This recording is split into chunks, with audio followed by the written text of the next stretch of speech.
Hey Taurus, Ali from Indigo Ascension. Welcome to your weekly quick read for the week beginning October the 18th. Later this week, we say happy birthday to Scorpio as we transition out of Libra season. Now, the energy we are still immersed in, Mercury retrograding in Scorpio and the super new moon in Libra. I didn't mention this last week. I wanted to touch on it this week. So it clashes with Mars going retrograde in Aries, as well as Venus being in Virgo, simply because if we look at Mercury retro, okay, we can delve into the depths of the Scorpio shadow archetype.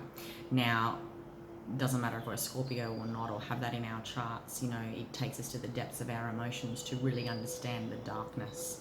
So you're going to see that energy reverberate around you in your connections. People will be in their emotions in many ways. A lot of people struggle with their emotions for the next few weeks, okay? The super new moon in Libra, it clashes with this energy simply because Mars retrograding in Aries is very much a shadow energy and has a tendency to bring out the what about me, the victim mentality, the focus on self and ignoring all others.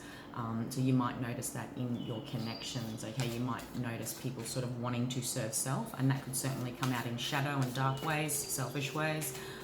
That could certainly be empaths finally putting a foot down and putting some boundaries. Take it however it resonates.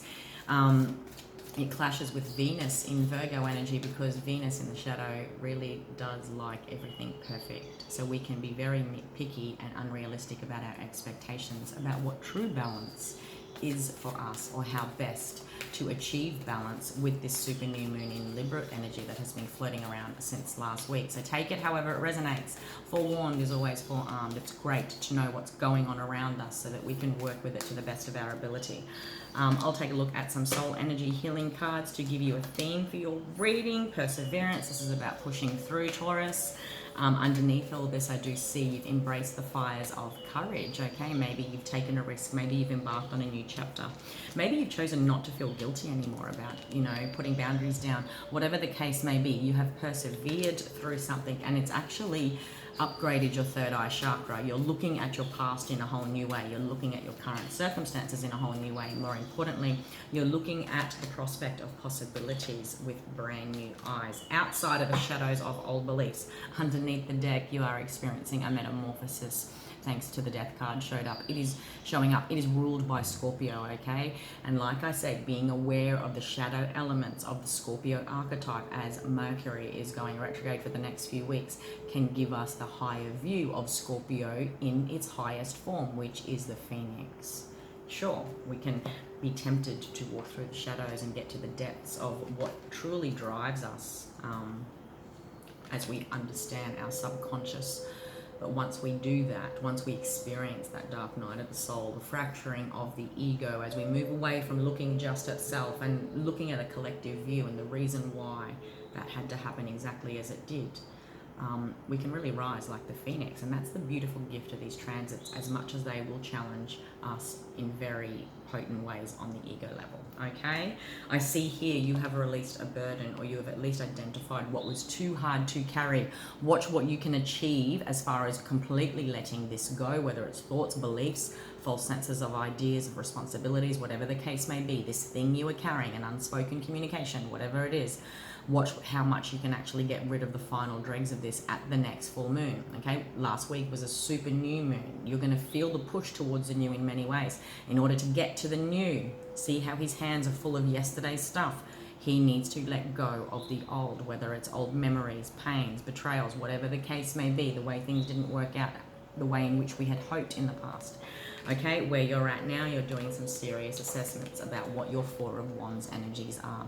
You could certainly just be focused on your home environment and making some very practical choices around bettering conditions, experiences, your day-to-day routines, whatever the case may be. You could also be giving some practical considerations and thorough considerations, thanks to the Seven of Coins, to your Four of Wands energy. That can be the two eyes, the two arms, the four walls you want to call home.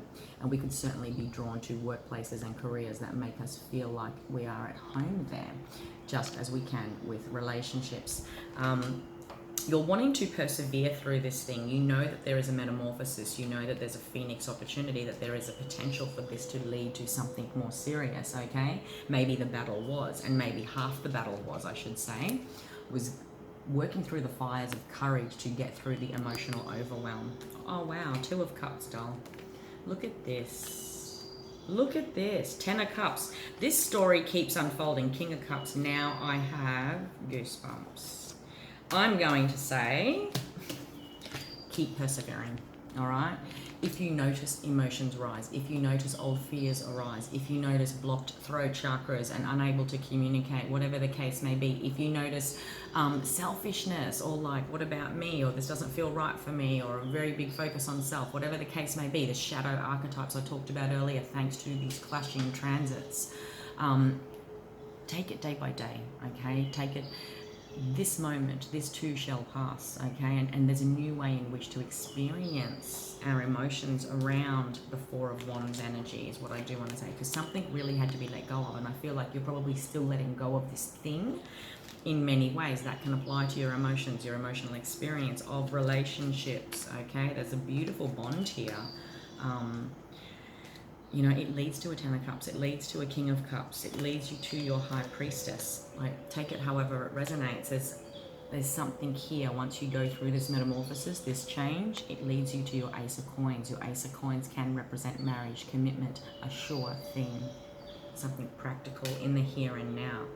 Where you are this week, you're doing some very practical assessments when the 7 of Coins shows up, okay?